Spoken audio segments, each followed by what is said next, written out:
Now the topic before us is diverse data models from relational to NoSQL and beyond. There are several data models which are used to store and organize data in databases. We can categorize different types of data models into following broad categories. These broad categories are relational, NoSQL, multimodal, hierarchical, and network. NoSQL databases are then subcategorized. We will learn about the same onward. First is relational data model. Relational data model is the most popular data model. In this data model, data is organized in tables and each table consists of rows and columns to represent entities and their attributes. Here the attributes are shown and here the entities are shown. SQL, that is structured query language, is used to query and manipulate data. The relational data model is used in various domains including business, finance, healthcare and more due to its simplicity, data integrity features and query capabilities. The relational data model is the foundation of many popular database management systems such as MySQL, PostgreSQL, Oracle database.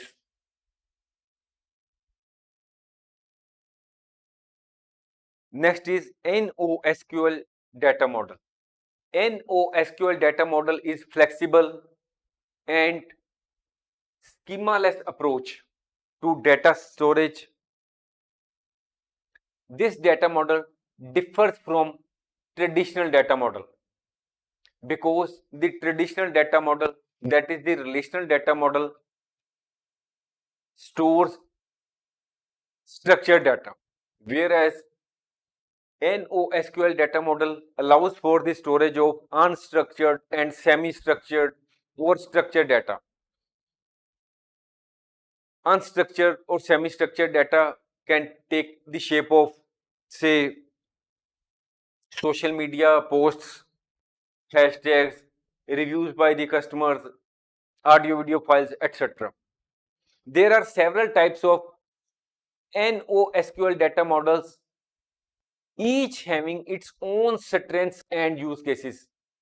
The main types of NoSQL data models are as under document data model, key value data model, columnar data model, graph data model, object oriented and time series. We will now discuss the same one by one. First is document data model. The document data model stores and manages semi-structured data in the form of documents such as JSON and XML. In the case of traditional relational databases, you must define the structure of the database of the data in advance.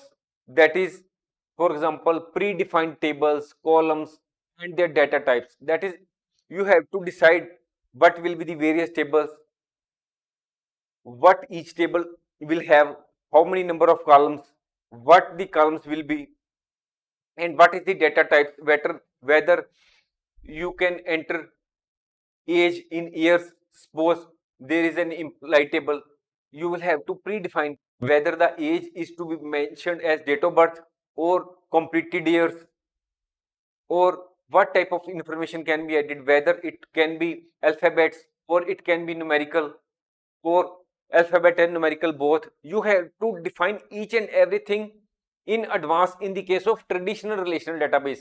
But in the case of document data model, there is no such requirement for a rigid predefined structure called a schema. You can store data without specifying a fixed format. Each document can have its own unique set of fields and data types.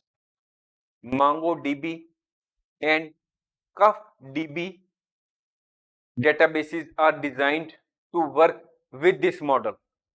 Now the next type of NoSQL data model is key value data model.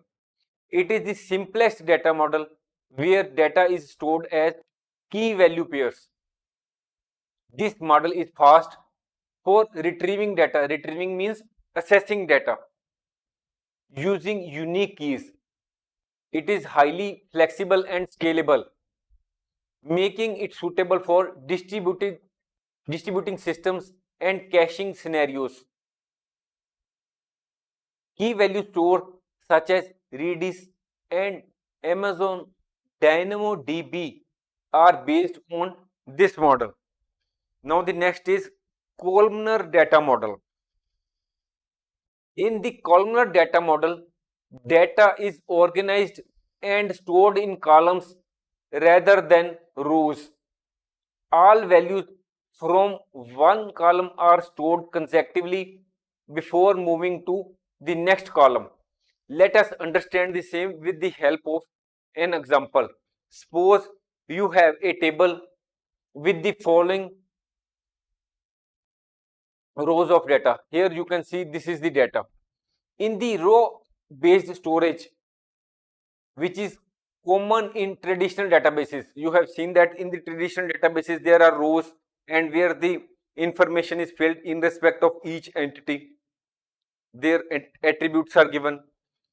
The data would be stored as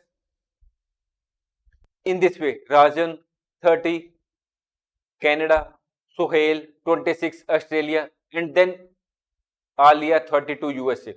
It is followed in row based data storage. But in the case of columnar storage, which is used in the columnar databases, the data would be stored as in this way.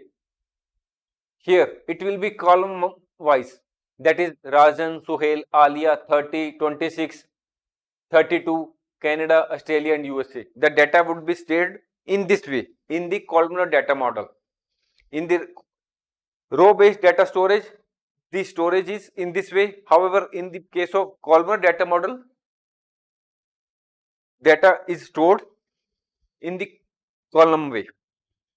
The key advantage of this storage approach is efficient compression and faster query performance.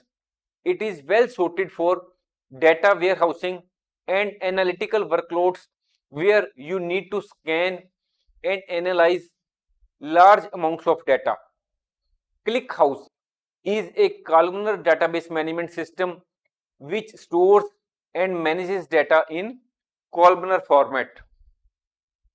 Amazon Redshift is a cloud-based data warehousing service provided by AWS, Amazon Web Services, which also uses columnar storage format to store and manage data.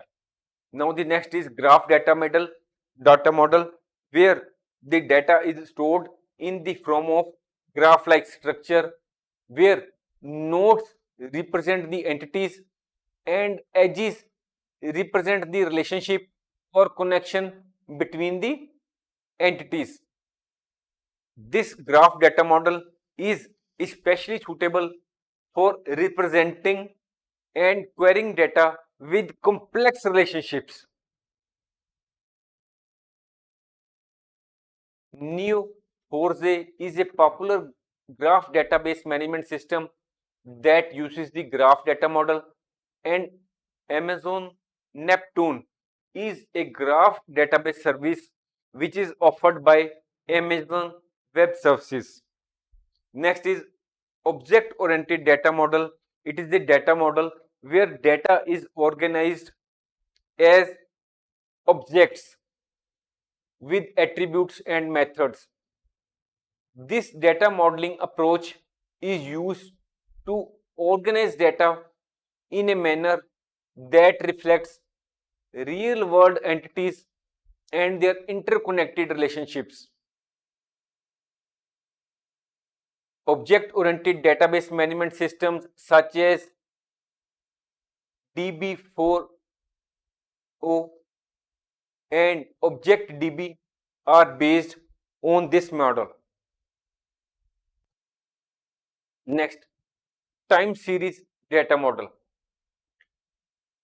This data model is designed for handling data that is associated with timestamps. Time series databases are commonly used in the fields such as finance and IoT, etc. Internet of Things. Time series data models are commonly used by meteorological agencies for collecting and forecasting weather data. If you have seen the meteorological working, their timestamp data is used. What is that? That at the particular time, what is the atmosphere, what is the humidity level, all these measurements are made by the meteorological agencies, where the data is stored with reference to the particular timestamp. That is, what is the position at the particular time. The same is true in respect of the stock markets, where the what is the price of the particular stock at the particular time, where that is what is here. In the case of stock markets, time series data models are used, and in the case of meteorological agencies, they are also using the time series data models, because there the data has to be represented or stored with reference to the timestamps, so that the appropriate decisions can be made. These agencies rely, that is the meteorological agencies rely on timestamp data points to analyze past weather patterns. What was happening in the past? What was the type of weather at the particular month or the particular day in the past, and what is likely to happen in the future, in the coming days or in the coming years, and make predictions about the future weather conditions. Databases like InfluxDB and OpenTSDB are based on time series data model. Next is multimodal data model. This data model combines multiple data models within a single database system, providing flexibility. This data model can handle various types of data simultaneously. Data can consist of various types of formats, whether it is documents, graphs, key value pairs, or other data types. A multimodal database can accommodate them all. That is, it can store, it can retrieve all these types of data, making it versatile and adaptable to complex data scenarios. That is, if an organization is storing, wants to store or wants to retrieve different types of data, then it can make use of the multimodal data model. ArangoDB and CuffDB are examples of databases that are based on multimodal data model. Hierarchical model. This model organizes the data in a tree-like structure, where each record has a parent-child relationship. This model was commonly used in early database systems, that is, it was used in the past, such as the information management system by IBM. This data model has limitations in handling complex data relationships and evolving data schemas, which led to the development of more flexible data models like relational data model and NoSQL data models. That is, this data model has been superseded by the relational data model and NoSQL data models. Now the next is network data model. This data model is used to represent complex data relationships by organizing data into nodes and links. Unlike hierarchical model, it allows for many-to-many relationships. In this model, records are connected in a network-like structure where each record can have multiple parent and child records, fostering more flexible data relationships. This model was popular during the 1960s and 1970s. It has been largely superseded by the relational model. In other words, we can say that hierarchical model and network model stand superseded by the latest data models which are have come into existence or are still evolving. These are the just some common or some main types of data models that have been developed.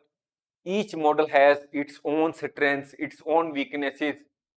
The choice of the particular model by a specific organization depends on various types of factors such as data complexity, that is the nature of the data which the organization wants to store, scalability requirements, performance needs, and the nature of application.